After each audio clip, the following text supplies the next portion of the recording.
This patient presented with irreversible pulpitis number 18 due to a crack down the distal. The CBCT showed vertical bone loss and a poor prognosis, but the patient was going out of town, and so we did the pulpectomy for him. He was going to get the tooth extracted the next week. During instrumentation, I found there to be vital tissue in the root stumps and necrotic pulp.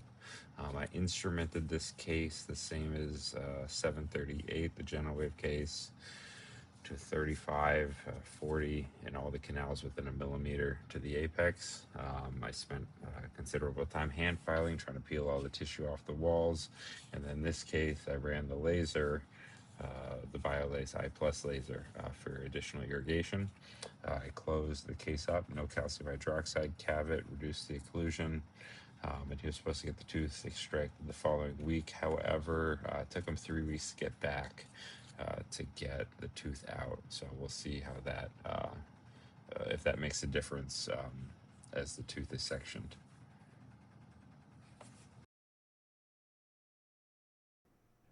I received the tooth in formalin, intact. Did not appear to be any fractures other than the fracture along the distal crown. Looking apically, you can see the terminus is out to a fairly large size, apparently a number 40 on both roots.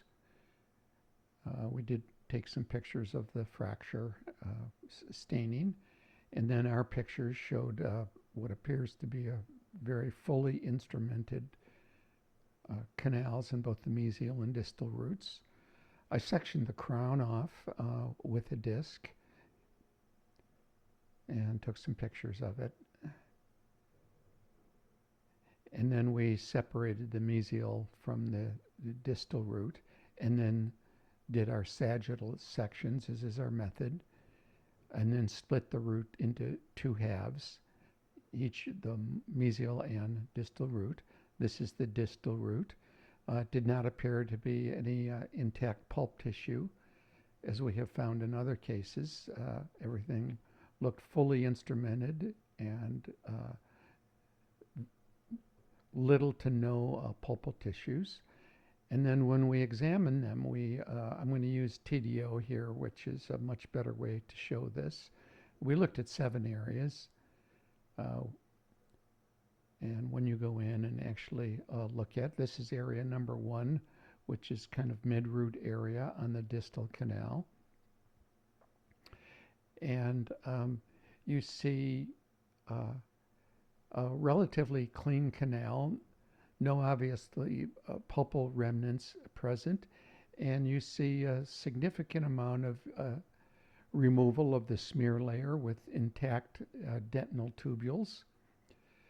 Doesn't look like there's been a lot of demineralization, but when you look closely at the dentinal mineralization front, see no evidence of any bacterial impregnation at all. The intertubular and peritubular dentin, or the peritubular dentin, has been removed. And then looking at the mesial root in area number 2 near the terminus, again you see no apparent pulpal tissue present, and a relatively clean canal with just a lot of, looks like instrumentation debris, and not a lot of demineralization of the mineralization front has taken place. You do see some dentinal tubules, but mostly the mineralization front is intact. You can see some evidence of the demineralization going on. And it is a little surprising there's so much instrumentation debris, but there you can see some demineralization of the mineralization front taking place.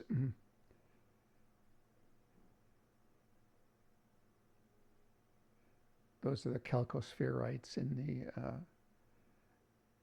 mineralized front that you're looking at there. In area 3, which again is in the mesial root, we're looking a little further coronally from the terminus.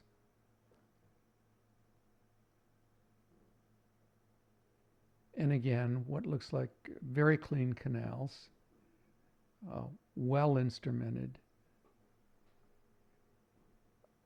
But as you move coronally, it looks like there's more instrumentation debris pretty much everywhere. And you can see the mineralization front under the debris, but most of this is mineralized instrumentation debris. Again, no real evidence of any bacterial morphotypes that I could tell. Maybe a few here, but not many.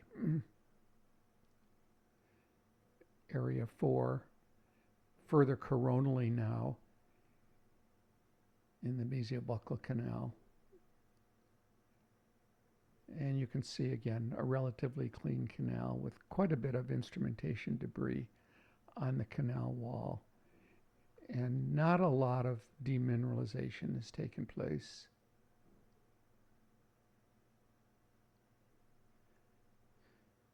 And these weren't coated enough, so the area is charging up a little bit, so the imaging is not great.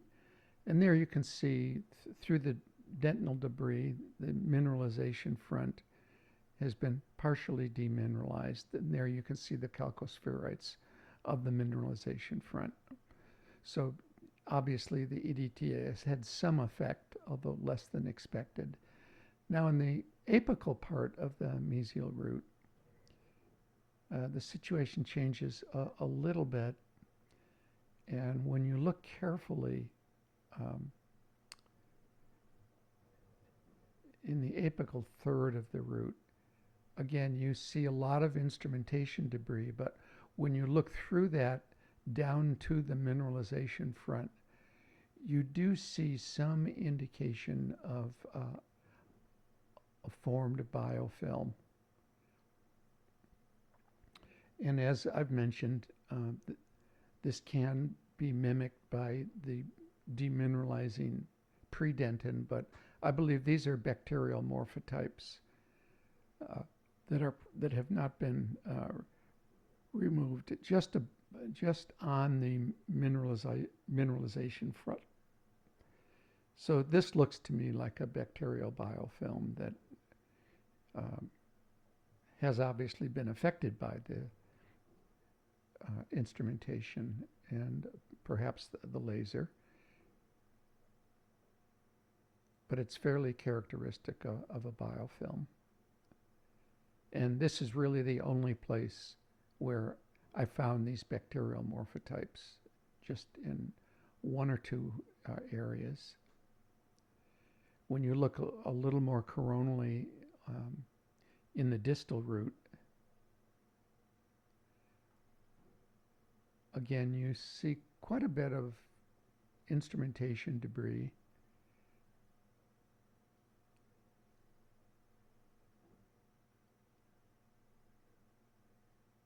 And again, this is charging up a little bit, so the imaging is not great on it.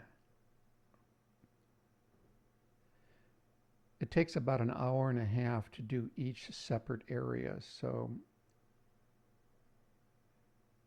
spent about 14 hours doing this imaging. And now when you go down to the, that's actually some pulpal tissue right there that's still present. And when you go into the last area, which is in the apical part of the distal root, again, you see quite a bit of instrumentation debris.